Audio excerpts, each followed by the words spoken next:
shows up the next day. The next day she shows up where? Here, does she not? Well, see, you were interviewed by TBI on Wednesday. She came here Thursday. So 2 days after or a day after? 2 days after. And then what happened when she got here? She got here. She was like telling me how she talked to them and was like, don't mention about the alcohol, but I don't mention. Did she say what she told them? No, but she started asking me. I just told them what happened on the timeline. And what did she say? She said, okay, that better be it. I said, you didn't even scare me. Well, why would she try to scare you? That's what I'm saying. Why was she trying to even ask questions about it? Hi y'all, my name is Dee and you're watching D True Crime. We're going to listen to these two interviews. Chris M. and Hunter and Andrew and Jodisue. What's your gut feeling? My gut feeling is that she had something to do with it. That the second day she came, she went to the car either to grab something or something, but I grabbed her phone because I want to see if she had anything to hide. Jodisue told Andrew that the "it's done" text was autofilled, completed and sent by Autofill. Leave something on the table, and I know that you probably got something to hide because the way you're acting. Yep. And the way you call me, of course I'm gonna look through your phone. Sure. So she goes through her car, goes on the other side. I act like I'm grabbing my phone because they're just about the same. Right. So you play it like. So I put mine where hers was. Got it. And so I grabbed her phone. And so when I looked in there, I seen 13 messages between her and her I'm gonna say drug dealer because he is, Andy. I mean, I went through her Google Photos, if that's what you want to call it. Okay. The gallery part. Okay. And so where you can delete things, all I seen was the first message before she started walking up to the mailbox to get up here is that it was done, and I was gonna read the next message of what she said.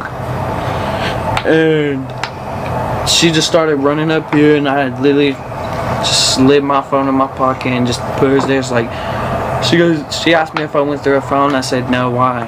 Out of all of the dealers and stuff Candace and them had, Andy was low tier, at least to my knowledge, at that time. Now looking back, there's a whole bunch of stuff that I'm like, you know, and I could have, been oblivious. But the thing is that I know for facts, Andrew would have known the bigger ones that Candace and them actually messed with.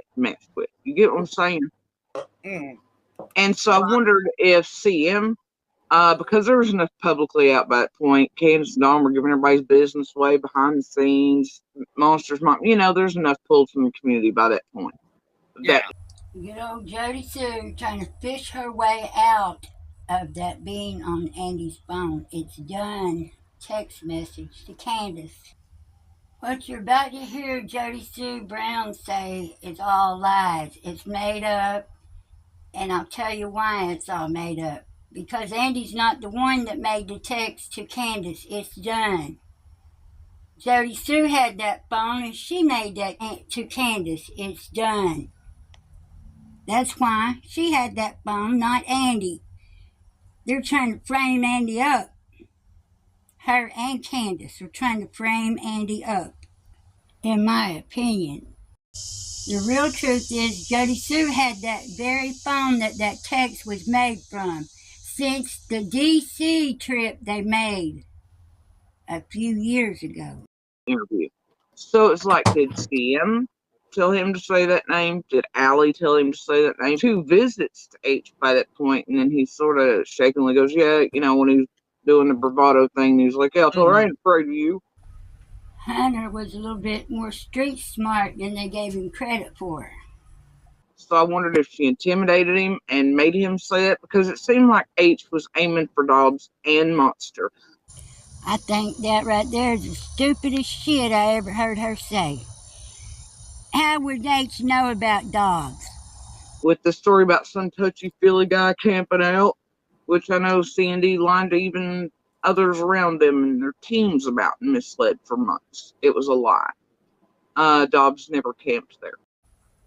Jackie Dobbs never had a chance to camp there. Y'all ran him off.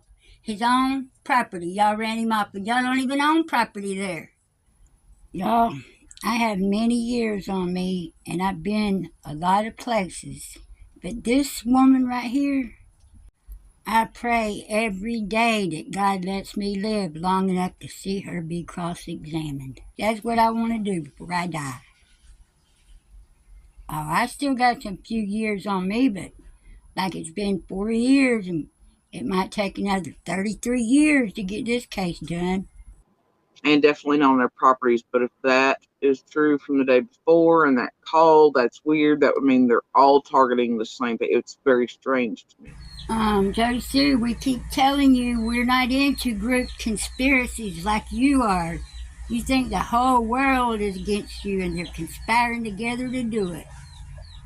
Yeah. Now, understandable, Andy is your ex, correct? Yeah. 30 years of Satan. Now, anyway, my question is, would you have had access to his contact list to clarify on whether or not that part of what Hunter said is true or false? Yeah, which part? The getting a hold of Candace and him seeing the messages between, I guess. Oh, now I know the I'm done text existed because I flipped the fuck out about it when, sorry, I know how they feel about that.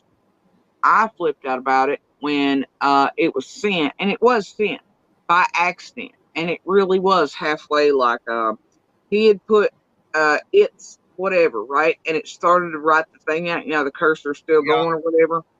And then when he did something, it like put it like word filled, and I guess, and then sent it, but it was days after Summer vanished, right? Did y'all just hear her say that it's done text message was sent by Autofill? Okay. And I was like, holy shit. I was like, really? And if the dummy hadn't supposedly allegedly destroyed that phone, which I don't think so, because Now y'all listen real carefully what she says next about all those screenshots and stuff that she did on that very phone. I was like, holy crap. And he's like, I ain't no big deal. And I was like, it is, dude. The FBI is right down there. And here's a text to Candace. And they had been terrorizing Andy for days after Summer vanished. Like, for greed. And I was like, what the, And then in his reply, she just confirmed that was the drug deal phone. That's the phone they made the drug deals on. And she's the one that had the phone. I think that's what it was. Like they were terrorizing him. He started a reply, but I don't know. But it was just like a leftover message there.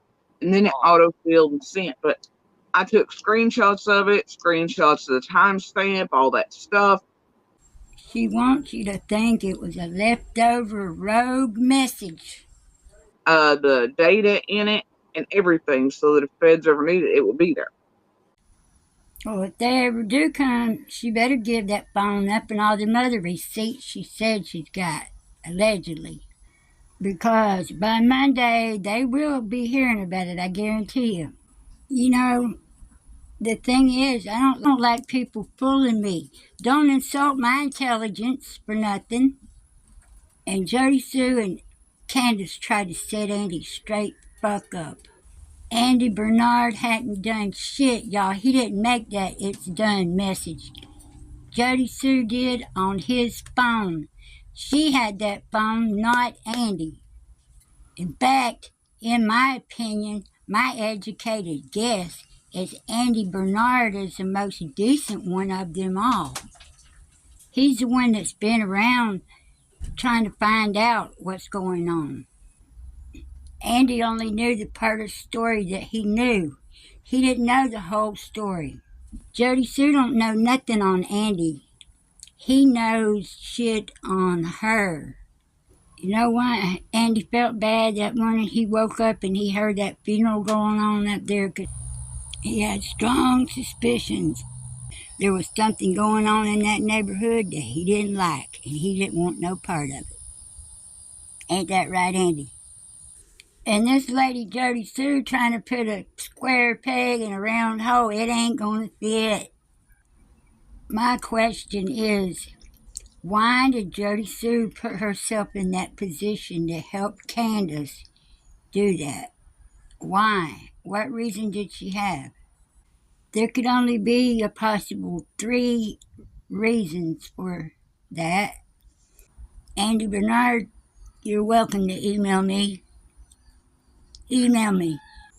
I'll help you tell what you want to tell. You don't even have to email me first. Drop in my comments and leave your email address, and then I'll erase it immediately after I get it. And I guarantee I won't treat you like a suspect. I'll treat you like my friend.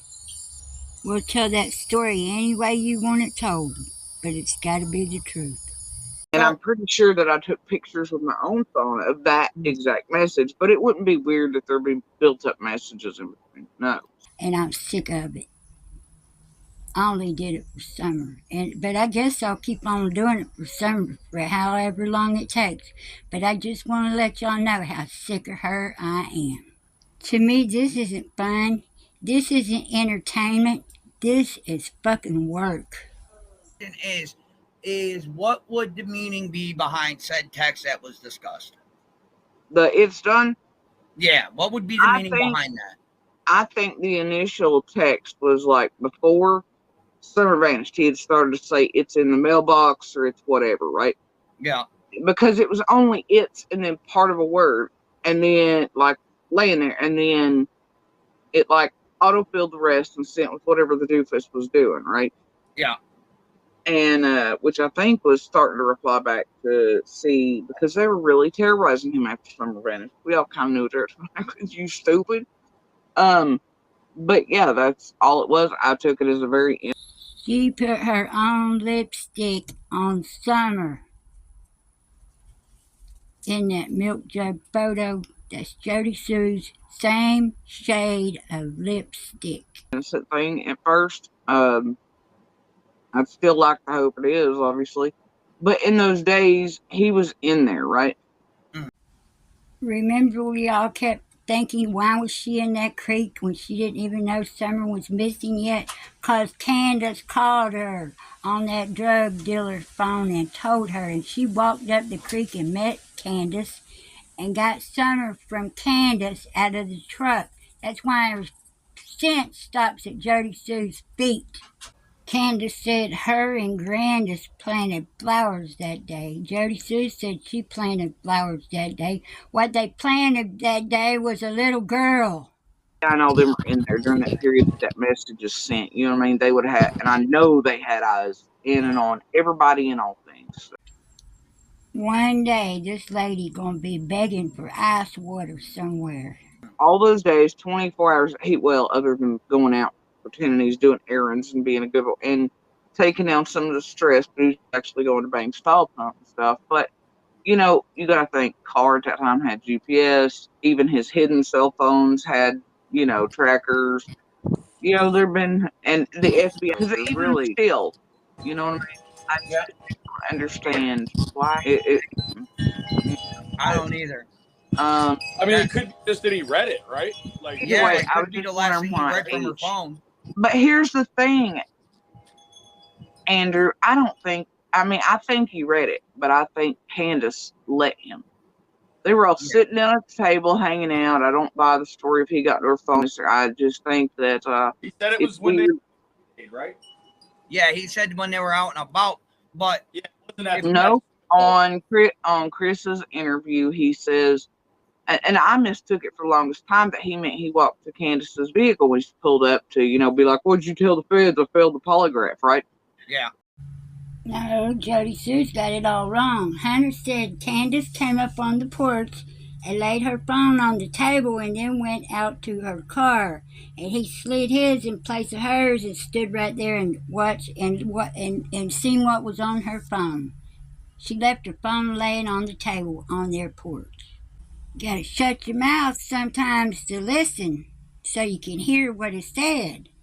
The second day she came, she went to the car either to grab something or something, but I grabbed her phone because I want to see if she had anything to hide. if you're gonna leave something on the table, and I know that you probably got something to hide because the way you're acting, Yep. and the way you call me, of course I'm gonna look through your phone.